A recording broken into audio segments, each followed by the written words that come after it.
பிரச்சாரம் அப்படிங்கிறது வந்து தலைவர்கள் பொதுவா ஒரு பகுதியில போனாங்கன்னா அப்படியே அந்த சைடு அப்படியே முடிப்பாங்க அப்படின்னு. ஆனா தாவேக தலைவர் விஜய் மட்டும் தெற்கில் ஒரு நாள், வடக்கில் ஒரு நாள், மேற்கில் ஒரு நாள் போயிட்டு இருக்காருங்க. அதே போல ஏற்கனவே வந்து தெற்குல கன்னியாகுமரிக்கு போனாரு. இன்னைக்கு வந்து பாத்தீங்கன்னா மேற்குல திருப்பூருக்கு வந்து பிரச்சாரத்துக்கு போயிருக்காரு. போனது மட்டும் இல்லாம எங்களோட முழு தேர்தல் அறிக்கை ஏப்ரல் 16 வரும்னு சொல்லியிருக்காரு. அதையும் தாண்டி அங்கேயும் சில அறிவிப்புகளை வந்து சொல்லியிருக்காரு போல. ஆமா, நெசவாளர்களுக்கு வந்து 10 லட்சம் ரூபாய் ஆயுள் காப்பீடு அப்படிங்கறத சொல்லியிருக்காரு.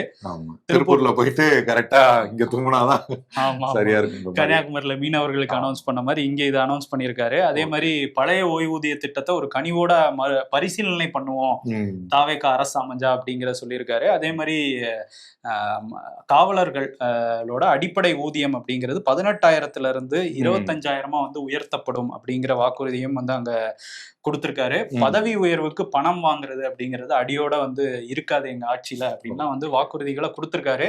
16ஆம் தேதி ஃபுல் வாக்குறுதிகள் வருது. எல்லா கட்சியும் ரிலீஸ் பண்ணிட்டாங்க. இப்ப கடைசி நேரத்துல பண்ணாதானே அது மக்கள் மனசுல பதியுங்கிறதுனால 16ஆம் தேதி வந்து பண்ண போறாங்க போல இந்த முழு தேர்தல் அறிக்கை அப்படிங்கறத.